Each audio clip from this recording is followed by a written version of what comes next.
This is such an important topic that we've seen come to light both within the chamber network and have a big spotlight in media and with conversations with government over the last 18 months. So I think it's extremely fitting for this topic to be our first panel of the day.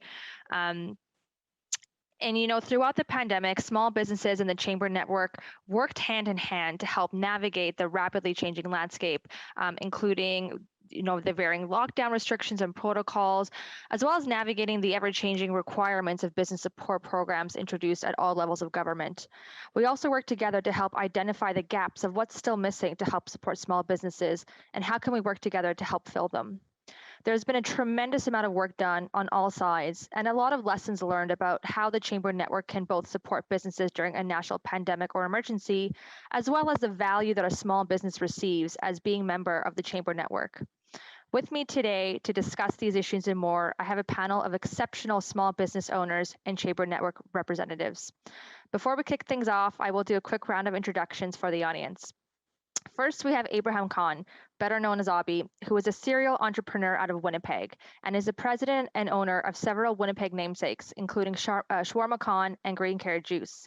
During the pandemic, Abhi felt that running numerous businesses in the hardest hit sectors was not enough of a challenge and actually opened a new business called goodlocal.ca to help support and connect Winnipeg business owners and consumers. Next, we have Melissa Pache, the CEO of the Whistler Chamber of Commerce. As a tourism hotspot in both summer and winter months, Whistler was one of Canada's hardest hit communities that is still feeling the residual impacts of COVID restrictions both locally and nationally. Melissa was an avid champion for small businesses in her community, and we're very excited to have her here on the panel. Next is Anne-Marie Poole, who is one of our panelists today with a very interesting perspective because she has worn both the hat of a Chamber Network executive and a small business owner during the pandemic. Up until November 2020, Anne-Marie was the general manager of the Gatineau Chamber of Commerce. In November of last year, she acquired and became president of Barbara Personnel, a recruiting and headhunter agency operating in the Ottawa-Gatineau region. Finally, we have Colin Yonker, who is the owner of the Spa Total Fitness Center and Little Caesars franchisee in Charlottetown, PEI, and is the past president of the Charlottetown Chamber of Commerce. Colin is also one of our panelists who has a unique perspective of seeing the inner mechanics of how the Chamber Network can mobilize to help businesses during a crisis, while also being a business owner in some of the hardest hit sectors. As Catherine mentioned, I want to remind all of our audience that we do have some time allocated during this panel for your questions. So please make sure you ask them in the chat box, in the question box on the left side of your screen. So to kick things off, I want to start with a question for our three business owners on the panel. And the question is this: how did your business work with your local and provincial chambers throughout the pandemic? Abhi, why don't we start with you?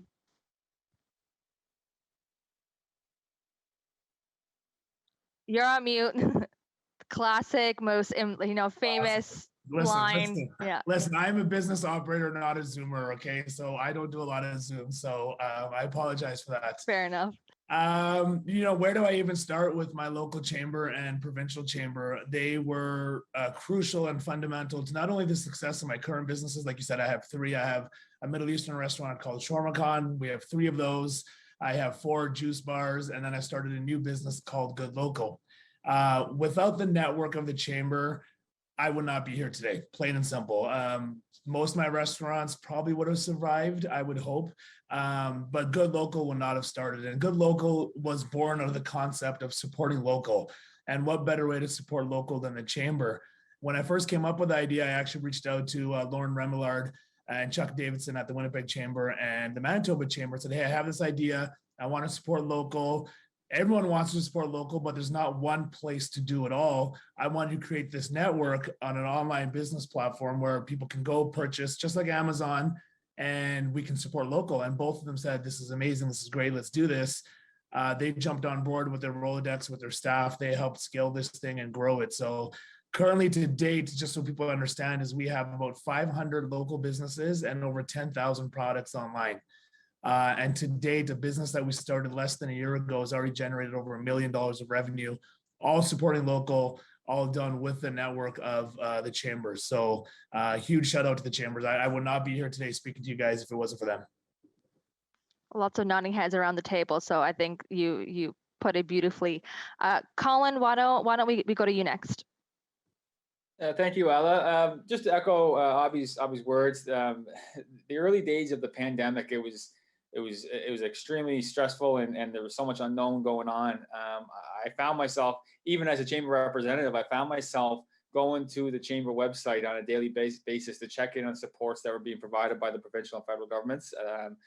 There was a lot of uneasiness in our community with the lockdowns that are in place, as I'm sure there was right across the country, but I felt a comfort knowing that the chamber was there, supporting the small business community. I say they, but I guess we in the same sentence, we're putting out weekly updates through email to our members about supports that were coming out. And they were changing day by day. So it was hard to kind of keep a handle on all of that. But I heavily relied on the chamber during those early days, especially to find out where those supports were coming from and how I would be able to tap into those. Perfectly put. Anne Marie, I want to turn to you next with the same question, and I think that you have a really interesting perspective because Barbara Personnel, places employees, helps fill some of those gaps, and you've had one foot in on both sides. So, how does your business work with your local chamber? Well, actually, of course, for us as a company, the support of the regional chambers and the Canadian chamber was notable, especially with the demands and the lobbying made with the government authorities. I think we were able to make a difference. I sincerely believe that the grant programs we have been able to benefit from are the results of many efforts of the chambers as an economic development organization, but also with the information businesses gave to their local chambers and to the Canadian Chamber of Commerce. To be able to exchange with other entrepreneurs in the same situation was so important. Chambers of Commerce had to review their activities, how they were making things done. So we were able to exchange with multiple entrepreneurs in a virtual way from initiatives that they put together. And this helped us to counteract the isolation due to confinement. So we were lots of entrepreneurs in the same situation, dealing with the decrease of profitability, having to close due to confinement, laying off our staff. So we were, like you said, we are a placement agency, so a recruitment agency. So there was a lot of employees that were laid off by a lot of companies that we now had to replace and give other job opportunities. So for us, the support of chambers was notable and significant. And with that said, I think that it will continue to be for the next few months and years, as the effect of the pandemic will be felt for a long time. Absolutely. And Melissa, I want to turn it over to you. And I think, what Anne Marie said about that collaboration and being able to connect with other small businesses and how valuable that was. I think one of the key benefits of the chamber network is the ability to network and collaborate with other chambers locally, provincially, and nationally. So Melissa, I'm curious to hear your perspective, how that collaboration and networking was helpful in your response to the pandemic. Mm-hmm. Oh my gosh, it's been incredible. It's probably the light at the end of could have been a very, very dark tunnel. I'd have to say the magic, like I said, behind the pandemic is how close our networks become. So from our local Sea to Sky chamber, so we're in Whistler on the West Coast, provincially and nationally, these partnerships have been a critical part of our long-term, short-term and long-term success. I wanted to first thank Perrin and the team at the Canadian Chamber of Commerce for all the support you have provided to our network. You were and you are still that lifeline in the storm, and you responded very quickly to our network needs, the tools, the resources, the network calls, truly a lifesaver. I can't thank you enough for how you and your team showed up for our network. So appreciate that and continue your hard work in there. Provincially, the BC Chamber and our network met regularly and continue to do so. There's been some incredible partnerships amongst the provincial network that continue to emerge. We share a lot of data together. We share a lot of networking opportunities opportunities. These meetings that the BC Chamber have had and still have are, again, that lifeline to answer questions, share our challenges, and find ways to support one another, and in turn support our members and broader business community. And the end goal for all of us on this call is to keep every single door open. So no longer do we need to work in those silos, but we really need to broaden our perspective and start to collaborate with one another. The BC Mind Reader platform and the data that it collects, that's through the BC Chamber, has been an integral part of data collection for our chamber. And in the chamber world, we know how integral that part is to speak to government. So I can't thank the BC Chamber enough for getting out there and doing those. And you know, the government recognizes the work that we're doing. I've been on several calls, in particular last 2 weeks, on labor with ministers in BC and the ambassador for employment in Ontario, and they are all seeing the work that we're doing. So we just need to keep doing what we do and support one another, and in turn, that's definitely supports our business community. Yeah, and I think you hit on a really important piece there, where the Canadian Chamber and provincial chambers and local chambers are those frontline advocates with government on behalf of their members and the small businesses and communities. You know, Abby and Colin, as small business owners, you know, we both talked about, you know, the importance of your local chambers and helping you either set up new businesses or kind of sift through some of those programs during the pandemic. You know, but, you know, imagine a world where that didn't exist, where that support wasn't there. You know, how different do you think your experience, you know, trying to survive the pandemic would have been had you not been tapped into the chamber network? Abby, why don't I start with you? Yeah, so I assume the audience here is a lot of business owners as well and entrepreneurs. So anyone that's listened to me knows that as a business owner, you are, I think I have about a 75% of a law degree, 50% of an engineering degree, 50% of an accountant. You know, I'm 80% HR. We wear so many hats. Your head is just spinning, like, you know, and everyone listening is like, yep, that's me, because we do everything. And I literally have to go work the lunch line in an hour because we're short staffed. That's what we have to do as owners. So the chamber provides such a great resource for me to open my email and literally just read one quick email in 30 seconds in the morning of new programs, new updates, click on this link, go here.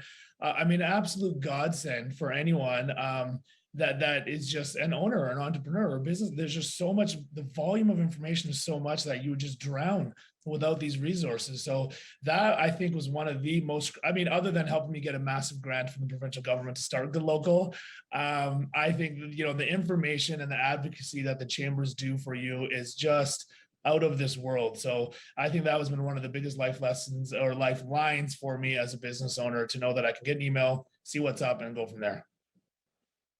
Amazing. And Colin, how about you? I mean, I know you have two different businesses and two different extremely hard hit sectors. One that, you know, could kind of pivot, and the other one was just, you know, completely shut down. You cannot go to the gym, like, you know, you have to. So what was that like for you? And, you know, how different would your experience have been without, you know, your local chambers of commerce?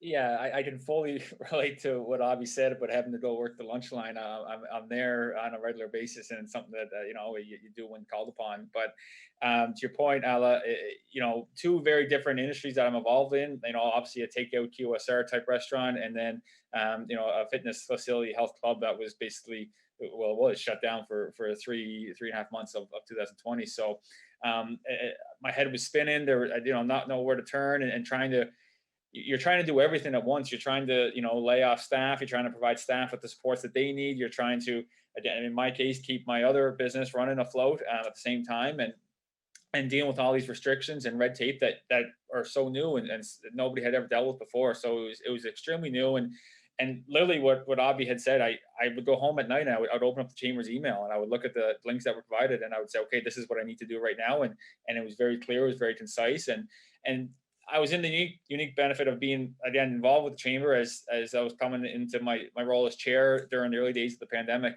of the board of the Greater Charlottetown Area Chamber of Commerce. And we were fortunate that we were able to provide some feedback to the chamber, which is something that the chamber did an excellent job of here locally, to be able to act as that liaison between the small business community and our provincial government, and in some cases our federal MPs, to say, hey, these programs, we're getting some feedback from our members. They're not working as such, and maybe some tweaks need to be made. So it was a really unique experience, but certainly the supports that were there from our chamber locally and across the country, as we've heard stories from today, they were imperative to the survival of myself, and I'm sure many others on this call today. Yeah, and I think what both of you have talked about in terms of, sifting through all the information while simultaneously wearing 4 or 5 different hats as a small business owner generally.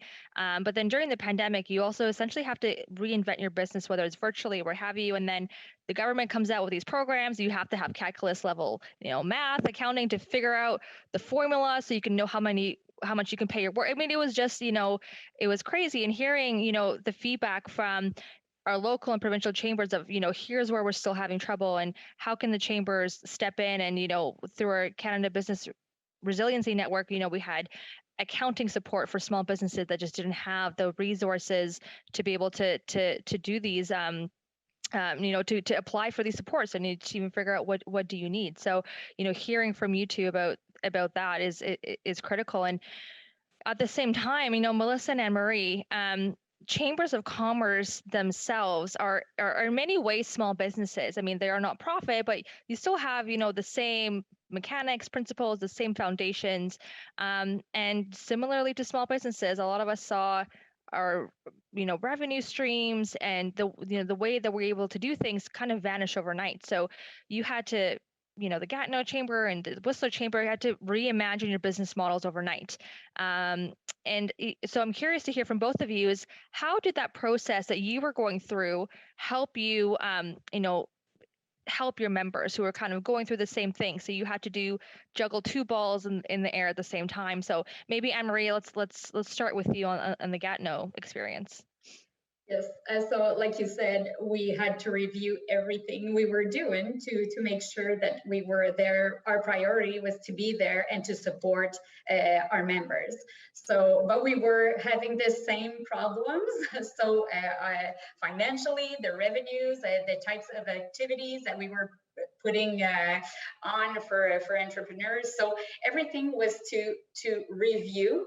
I think that the Gatineau Chamber did a tremendous job, and our first objective was to support and give the good information to our members. So like my other colleagues said earlier, the information that we were transmitting to our members was very, very important, and we did have to make sure that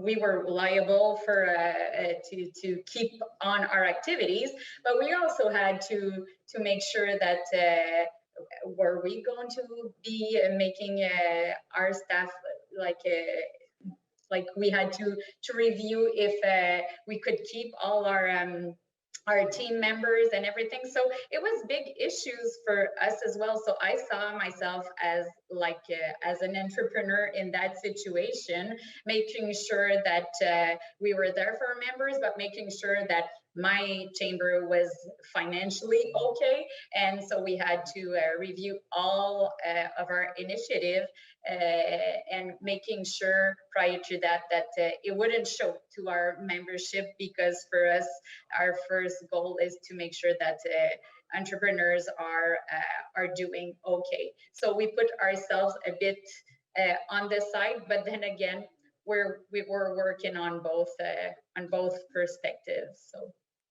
not an easy job. Definitely not an easy job. Melissa, how about you? Oh, well, we're still reimagining as we go through. We've just, our board and myself got together. We rebuilt a 3-year strategy based on exactly what's been going on. So that was in itself quite an undertaking, but so glad that we went through that process. as most of us here, I'm sure, we immediately moved to online. We went from the office where we were working together, great small team. We did have 7 at the time. And we went immediately online, and I can't tell you how valuable the technology was. Started to use Zoom, started to use Slack, and we actually became more efficient by working that way. We had regular morning meetings we called team huddles. Those team huddles were vital. They were 15 to 20 minutes, and they, like a small business, you just got to get together and understand what's happening the day of, because so much was churning, so many things were changing.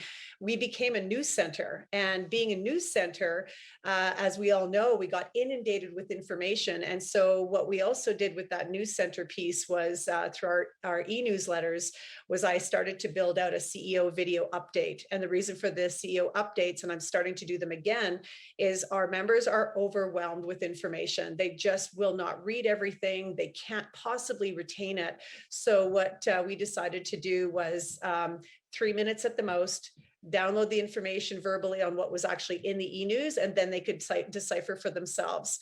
We also went to weekly member advocacy and action meetings, and that was able to provide us with information from on the ground, what was actually happening, because we couldn't go out there, we couldn't visit with our members, so we needed to get them into the same platform. So again, using that technology to help our chamber understand what was actually happening on the ground. And these are tools that we're continuing to do today. Partnerships are key.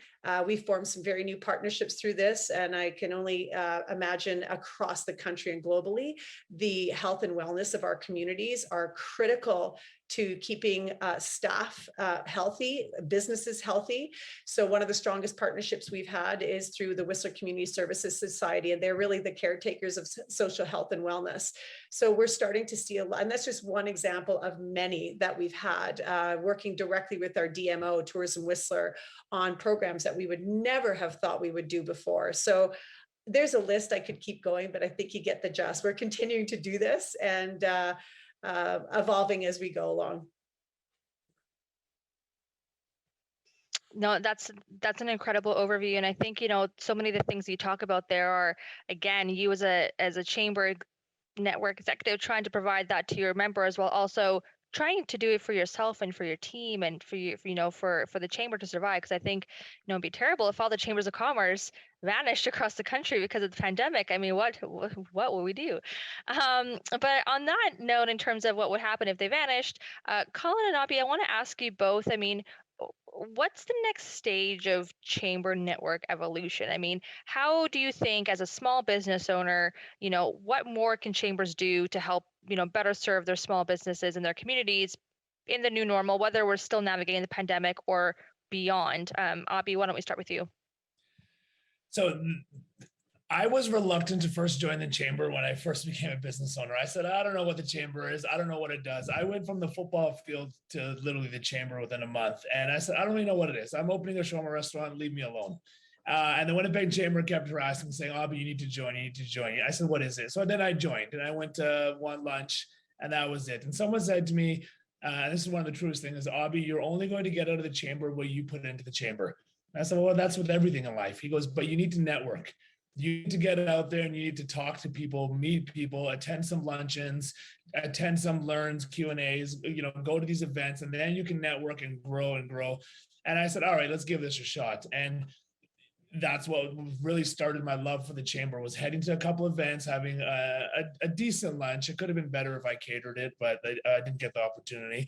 But it was the networking, which was so vital to the success of where I am today. These little events, the big events are great. You get a great big speaker, you get to hear, hopefully you learn some stuff.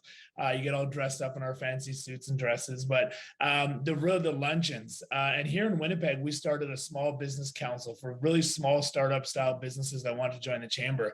And that was absolutely amazing. We had startups within either pre-startup or had just started or 1 or 2 years into it. And we just started that about 4 years ago, and I had the honor of chairing that. And now that's grown to hundreds of people to luncheon, all in the same boat of small startups that want to get things going. And that network and that putting yourself out there and realizing that hey, this person might be in a different industry or they might be, millions of dollars in sales, but we kind of all have the same problems together. And really learning from that was one of the most successful things that I've been able to take away from the chamber. And so, what do I see the future of? I still see these face-to-face networking events on a smaller scale, really adding massive value to the chamber members. That's fascinating. And I'm going to come back to some of the things some of the themes that you said there, but I want to go to Colin first to give him a chance to give his take. Yeah, I've had the kind of the unique experience, I guess. I've been involved with the chamber in my previous career before I get into as an entrepreneur, a small business owner myself, and I saw the value of the networking side of things with the chamber. And of course, this is pre-pandemic, obviously. But when I became a business owner, it was an easy sell for me, I guess you could say. It was a natural thing for me to be a member of the chamber and to attend the events and the networking that was being held and support the chamber in any way that I could. But when I look at our chamber, the Greater Charlottetown Area Chamber of Commerce, and our guiding principles, and one of the points is a reflective of the business community in the Greater Charlottetown area, and I think that's very important for chambers to continue to do over the next years and near future. What we've gone through over the last little while has been extremely difficult and both small business and, as you said, chambers alike. So the networking side of things, well, it's starting to come around a bit, I think, on the East Coast certainly, but across the country it'd be a little slower possibly. But I think that the networking side of things is so important because the chamber, as we talked about already, the supports that are there, the work that they do, is going to be so vital to the small business community that work continues. And so for me, I think it's important to encourage other small business people who are not involved in chambers to do that. And as Abby said, he wasn't aware of what they were after him so hard to join, and now he sees the benefit in it. So as I've said already today, without the chamber throughout the pandemic, it would have been a very dire situation for me. And I think now more than ever, there is strong value in the chambers across the country.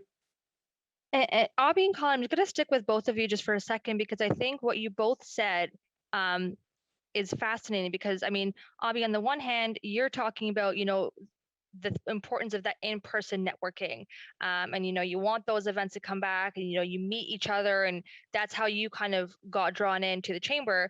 And Colin, you talked about the local chambers need to be reflective of the local community. So I'm curious to hear from both of you about how the virtual fits in, because I think we've all seen the many benefits of having virtual events. You can have more attendees, you can connect with people outside of your immediate region, but at the same time, you do lose that human to human contact. You don't exchange business cards anymore. We used to complain about going to an event and eating that rubber chicken and, I have to talk to people. I wish I could just, Zoom call or whatever. And now it's kind of the other extreme. And it's also about how do we connect with those businesses that aren't yet part of the chamber network, and how do we draw them in when we're only virtual? You can't have those human to human contacts. So I know Abby and Colin, I don't know which one of you wants to take a question of, where does this virtual piece play in? I see Abby pointing, and Colin, go. You can go first. No, it's.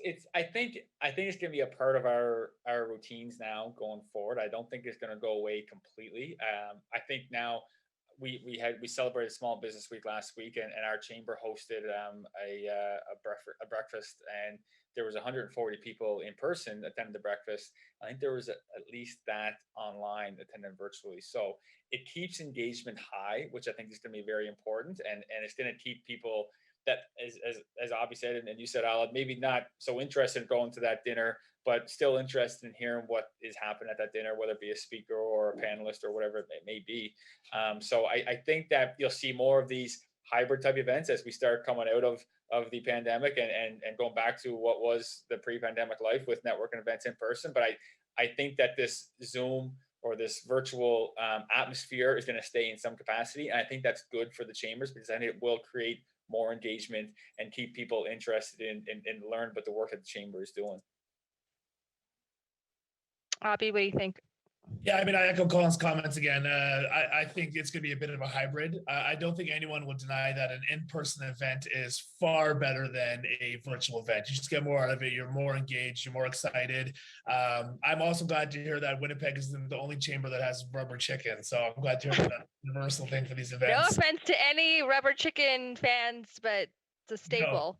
No, not at all. So, I think the in-person events are crucial. They are vital. They give you that fun, the excitement to meet people. But they're, to Colin's points, the accessibility of a virtual event, the time. I mean, I'm so busy with my time. It's great. I've probably done this about 20 times during the pandemic where I'll just put on a chamber meeting in the background, or I'll put on an event in the background, and I'll be doing other things as well. So accessibility, time, cost, I think is also another factor that, it might be more cost affordable for people to join these virtual events, and engagement will go up, like Colin said. So all in all, I think a hybrid's going to be the future of it. Pros and cons on both sides, but I can't wait to get back to a lot of these in-person events. Couldn't agree more. Melissa and Marie, I want to hear from both of you on similar topics, but I just want to take a quick moment to remind our audience that, if you have questions for our panelists, or, about the futures of the Chamber Network, or anything that you may have experienced, please feel free to type it into the questions box on the left side of your screen, and we'll get to them in just a little bit here. But Melissa and Anne Marie, same question to you. What is your perspective on the virtual and the in-person, and what's the future for chambers? Melissa, why don't we start with you? Sure. We're the future of events for what we're looking at is that hybrid model using technology. There's a cost to that. So I think that that's something that we really have to consider, is that as we do that, where's the funding going to come from? And I think that that's something that we should take a look at as a network, and find ways to support smaller chambers in small business, in small communities around Canada, because we just don't have the revenue that we used to have through those in-person events. So technology is going to be key. Other areas that we're looking at is continuing to build on the strength of our network is going to be key. So being those influential leaders, doing exactly what we're doing today, leading our community efforts to securing the policies, the programs, and initiatives to ensure sustainable economic growth is key. And then continue to engage and forge those partnerships with not only our chamber network, but we have incredible resort partners here, from the Resort Municipality of Whistler Blackcomb, the Hotel Association, the Restaurant Association, those right across the province. Those are key elements. And then the member value proposition to suit the needs of our members today. That has been a big topic of conversation. We have literally gone through our member value proposition, and with everything being available online, less cost, sometimes free, it's difficult for chambers to really look at what is that member value proposition going to be. And I'd say right now, the key for us is that advocacy piece. And yes, they may not see the ROI on it immediately, but the piece, just like Avi was saying, as members, you got to get engaged. You have to be part of it. You have to understand what chambers are doing to support you as small business owners. So I would say those are the top three things that we're looking at that next stage. Of course, I don't have a glass ball. I would love to have a magic wand and create all this yesterday, but it does take time to get there. Yeah, absolutely. And I think, your point about the member value proposition, and you may not be clear right away. In my head, I was thinking, it's almost like, you have to buy house insurance for that flood that might happen, but might not happen. But, if you don't have it and it happens, you wish you had it. So that was kind of the experience, I think, for many during the pandemic. Anne Marie, how about you? Like, for you, what do you see the future of chambers, as someone who was there going through this process, and now you're on the quote unquote other side, and, as a small business owner, what's your take? I agree with everything my colleagues said before. With that said, we often forget the psychological effect on entrepreneurs. Last but not least, each company is a human being, and we contribute body and soul to the vitality of our regional economy. The effects of the pandemic have resulted in often an emotional fatigue for a lot of entrepreneurs. So we had to lay off some employees, and this is our pride and joy to make sure that we contribute to the salary of many families. For us, it's significant. So with that said, I think that Chamber of Commerce have need to make sure that they have programs or activities that make sure conferences that address this perspective of psychological effect of the pandemic on us. And also, with that said, there's a labor shortage as well. That is something to watch and to address.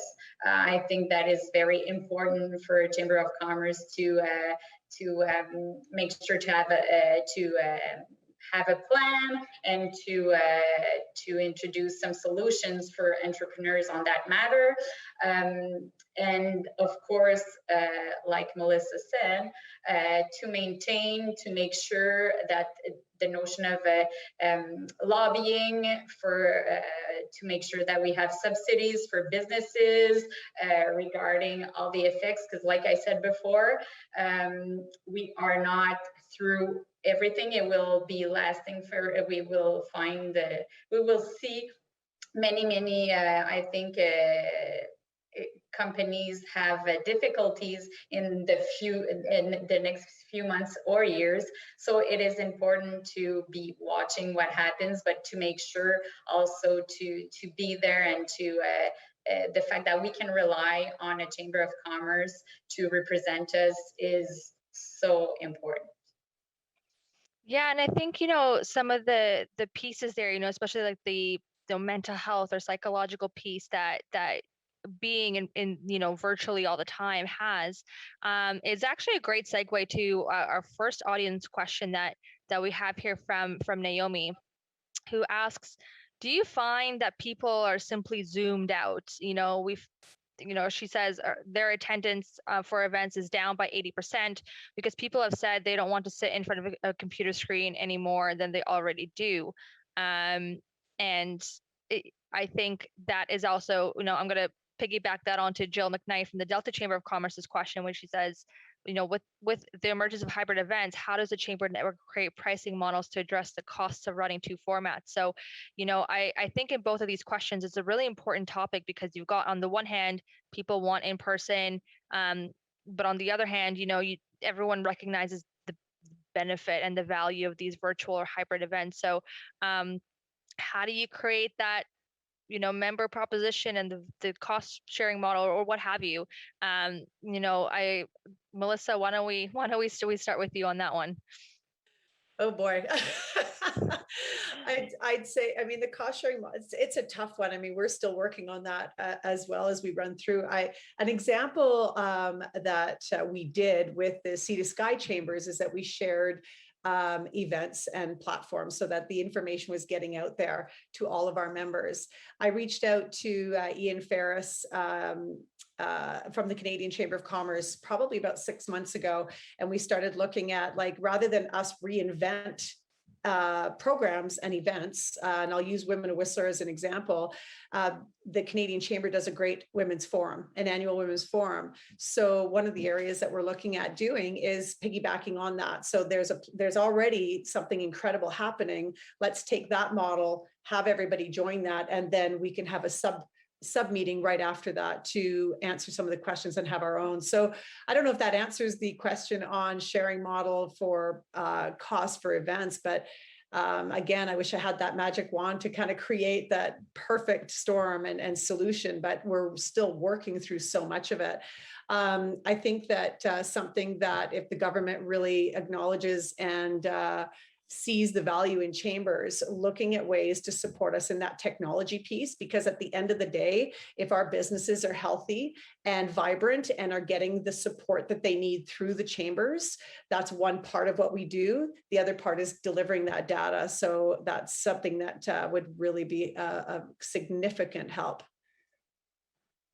No, and I think that's a really really great answer, because I think it's that's just showing creativity. Sometimes you just have to think outside the box, and rather than reinventing the wheel, how can we work together? Whether it's with other chambers in your region, or how can you tap into your provincial and national chambers? Where can we work together to achieve some results? And you talk about our Women's Summit that we did earlier this year, and I think that was one of my personal favorite events. I thought it was fantastic. So to hear about next year, how can we make it even more relevant to chamber network, to business owners, I think that's fantastic. And I think this is one of the beauties of our AGM now is you can network. When we've got networking tables set up in, if you go to the lobby of the main stage, there's you can connect with others from across the country. So I think that is, there's no way to answer that question in the couple minutes that you have, but I think that's a really great starting point. Another question we have here is from Richard from the Greater Vernon Chamber, and he asks, nonprofit organizations make up a large part of our membership. Does the message about the benefits of being a chamber member have to be different to them than the message to a business? And maybe I'll turn that over to Colin, who, as a past president of a chamber, you kind of have that experience while also being a small business owner yourself. What do you think about what the message should be? I think the message is similar. I mean, we discussed earlier today about how the effects of the pandemic were felt similarly for both not-for-profits and for small businesses in the community. So I think the message would be same, and goes back to my initial point about one of the biggest values of being a chamber member is the network inside. That's the thing that I have pulled out for my years of being involved with chambers is the networking. And I think, here locally, especially, you don't want to look around at the not-for-profits here in Charlottetown and Prince Edward Island in general. I think anybody can benefit from networking and helping connect with other not-for-profits or other organizations throughout the community. So for me, I think that the message should be the same, and that the value is there, and that the chamber will there support both not-for-profit and small business alike. And Anne Marie, and being in Gatineau Chamber, you're very close to Ottawa, so you have that, big bubble of businesses that have, one foot in the government sphere. So lots of nonprofits, I imagine, in this area too. I mean, what do you think? Do you agree with Colin? The message is similar for both businesses and nonprofits, or do you have a different take? It is actually, but the way we work with those kind of organizations is to make sure that we recognize like their financial viability. So we have a special membership fee, or we use things differently. We make sure that they are recognized also in the revendications that we do to the government, because sometimes their status is different. So, but actually, yes, they need to be, let's say, treated as like a real private company. So that's how we focus on it. But of course, they have some particularities that we make sure to address.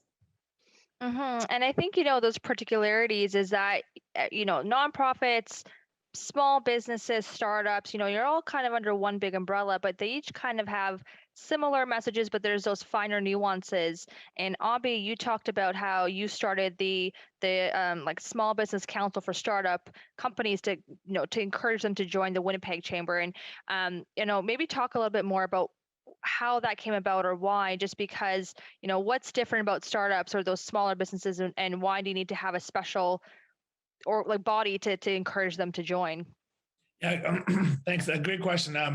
So it was designed also for people who were pre-startup as well, who just had ideas of entrepreneurship and wanted to kind of understand what the business world was like, what was, entrepreneurship like, and what was the chamber like. So, the idea was, a cost-effective way and kind of an opportunity for people to really dip their feet into the business world and see what that's about.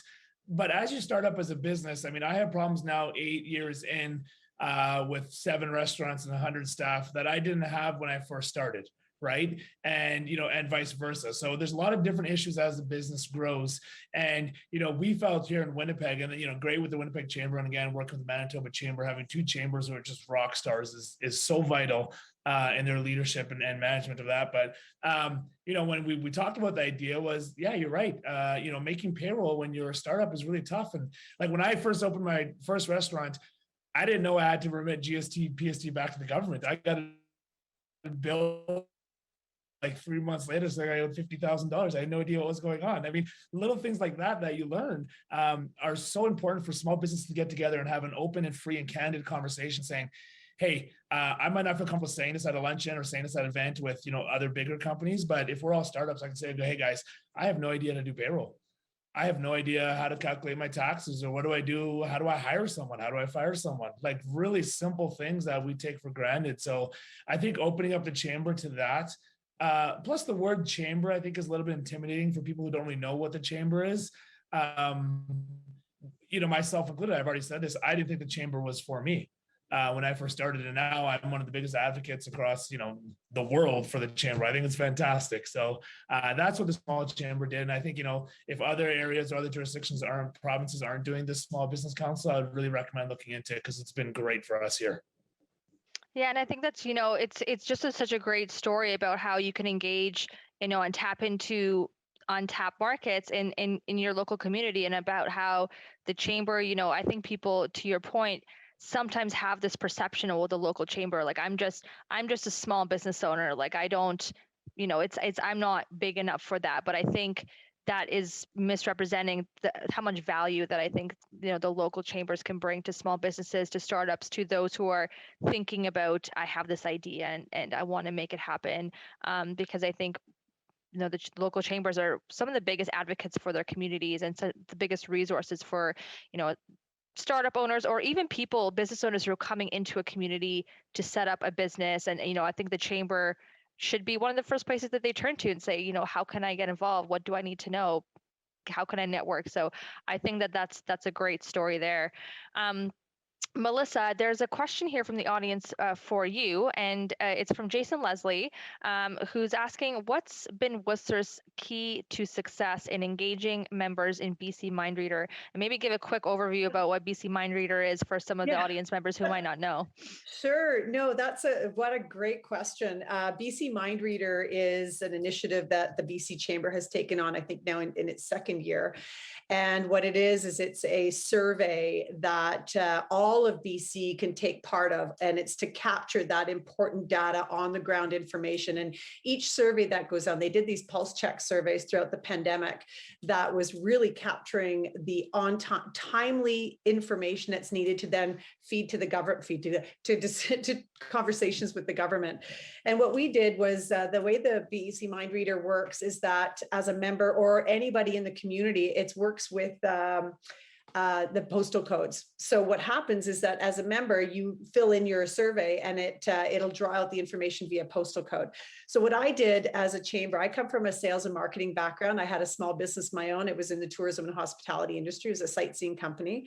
And I thought, how do you engage members? Because they weren't engaging. So because this BC Mindreader platform categorizes industries, I would send out a very specific email to construction and trades, for instance, saying, hey guys, we really need your information. Tourism hospitality, they're up like 50% of the responses. We only have 6% of yours. Can you please start? And all of a sudden you start seeing that competitive. And maybe it's Whistler. We're very, we're ultra sport outdoors, many competitive out here. So that was part of it. But the platform itself, if you do end up with a certain amount of answers, you do get your own package that you can use specifically for your region. And then you can compare that to the rest of BC. So my role was making sure that I reached that number and exceeded that. So I had my team on it. We would have this, it's almost like, you'd be able to refresh the page for the results and see the numbers increasing. So I just engage them that way. So social media, phone calls, emails, directly to industries, it helps. Okay, hopefully that answered the question. We are nearing the end of our session, and I do want to just do a roundtable to give each of our panelists a minute or two to kind of make any final closing words, anything you want to leave our audience members with in terms of the value of being tapped into the chamber network during a national emergency like this, or just generally, whatever kind of parting wisdom you want to leave. So why don't we start with Colin? Yeah, it's certainly been a roller coaster. 18 months, or a little over a year and a half, and being a part of the chamber, being literally a part of the chamber, sitting on the board of directors, it made me feel very proud, to be a part of the chamber, in that sense. We were scrambling as much as any business was scrambling during the early days of the pandemic. We had to pivot. We had to figure out ways to reach our members. We had to figure out how we're going to provide supports. And as the pandemic went on, it was very refreshing to get feedback from our members, and how they were, just what myself and Avi were talking about today, how important the communications were and how important those supports were to the work that was being done. And then on my day job as a small business owner, it was just so reassuring for me, that knowing that the chamber had my back, and not that I ever doubted it, but as I said earlier, the value of my membership has never been greater, with the chamber, and I think that speaks true, for a lot of people, locally here, and I'm sure across the country.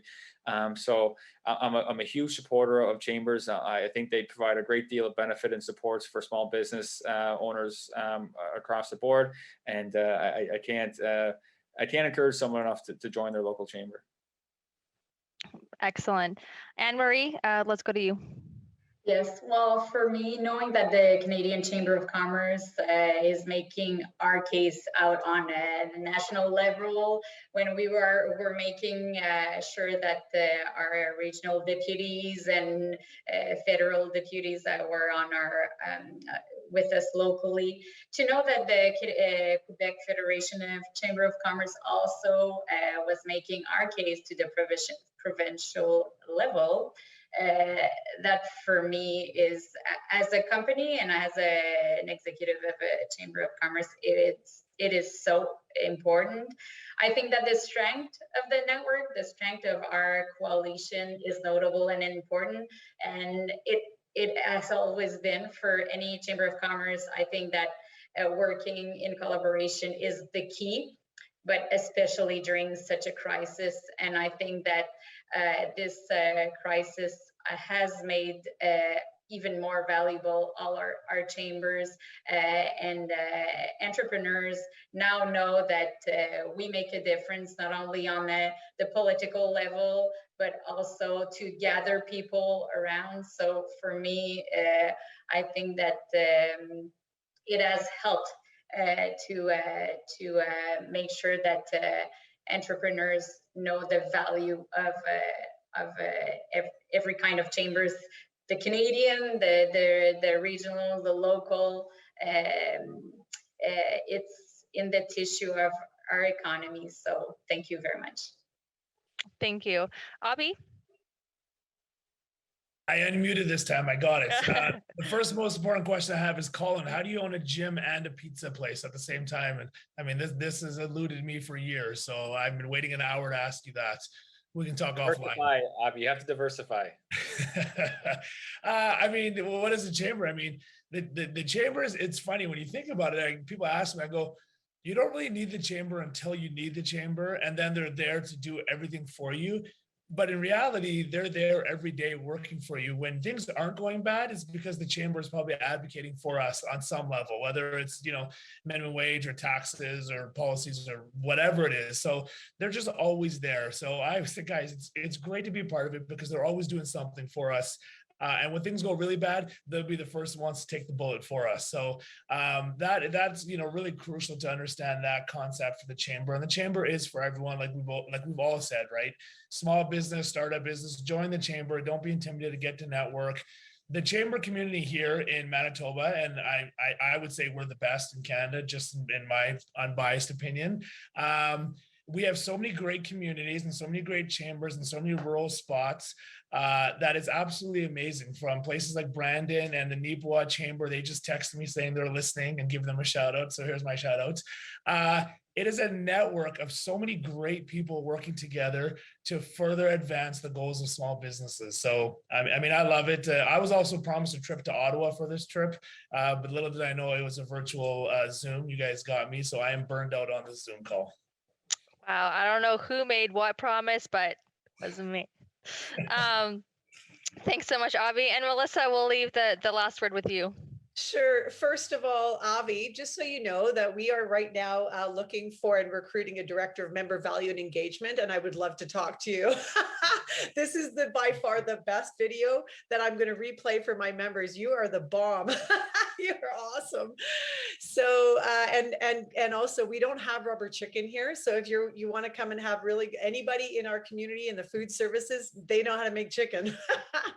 So I would say, small business is the heart of our country. The business community is the heart of what we do. I mean, without them, who are we? So it's been an honor for me to be in a role as the voice of our community and be in a place to make a difference. And I tell you, through the pandemic, and we've all experienced the highs and lows, the result of fight or flight, constantly not knowing, even for myself, my family, the businesses, it's never ending. And the thing that gets me up every morning, and my team, who I know are on the call today, it's been the same thing. They are that heart and soul of the chamber, is the team that makes the chamber.